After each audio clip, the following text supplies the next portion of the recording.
in late 2006, early 2007, cloud storage or online storage startups were kind of the thing that is like the startup cliche, basically. And so on TechCrunch, you'd have these roundups of like, okay, here are the next 100 online storage companies that have launched. And it was just kind of a joke. But at the same time, I had all these problems with this because I had this company, and all of our crown jewels I had on this little thumb drive. And I was always like one stupid mistake away from disaster, right? I would carry it like in my shorts, and I'd like pull it out, and the connector would be bent, and I'd like pray that I could like bend it back softly but firmly enough so that it would keep working, And I would, I mean, just all the things that people would do. I would still be emailing myself stuff. I'd still be carrying this thing around, my little leash, and it just drove me nuts. And I went through Michael Arrington's articles, and I tried all 100 of the things, and I found something interesting where none of them really solved the problem for me, even though there were a lot of them.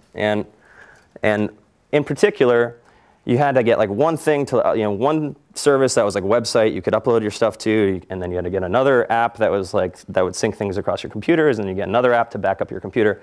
And I'm like, as we would later tell investors, I'm like, I mean, I can't really imagine Tom Cruise in Minority Report like logging into his Gmail to like pick up the attachment he sent himself that morning, or like forgetting his thumb drive. Right? He's just up over here, and just your stuff follows you around, and that's the whole point. Like someone else takes care of it.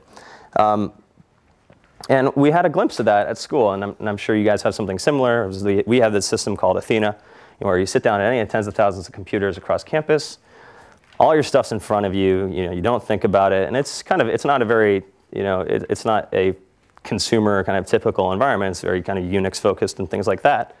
But still, you're not like sprinting back across campus to pick up your paper. You're not worried about backing it up because again, someone else is just taking care of it. And nobody had really built that for the rest of the world. And this was pre iPhone and iPad and all the amazing things that have happened in the last 5 years. And it wasn't actually a very mainstream use case. I mean, people were not syncing things across like 6 Linux PCs.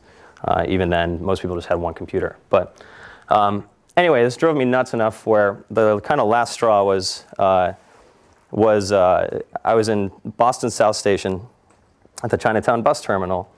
And if any of you have had the pleasure of riding the Chinatown bus, it costs like 10 or 15 bucks, and it takes you from Boston to New York, and is famous for such things as like tipping over or things like that. So fortunately, that wasn't part of the story. And I got to New York okay, but there was a problem, which is I had been making this mental checklist of like all these great things that I was going to get done, because I had 4 hours in front of me where nobody was going to bother me, and here are all the great things I was going to accomplish. And I excitedly sit down, and I open up my, I guess, ThinkPad at the time, and I'm like, I get that feeling in the pit of my stomach, which I'm sure many of you have experienced at one time or another, where it's like, start feeling around in my pockets, and I just get this vivid picture in my head of my thumb drive sitting on my desk at home. And I'm like, shit. And then I'm like, okay, instead of getting all these wonderful things done, now I'm just going to think about what an idiot I am for the next 4 hours. But sulked for 10 or 15 minutes, but then actually opened up the editor and started writing some code, having absolutely no idea what this turned into. But I'm like, I was so frustrated that nobody had really solved this problem.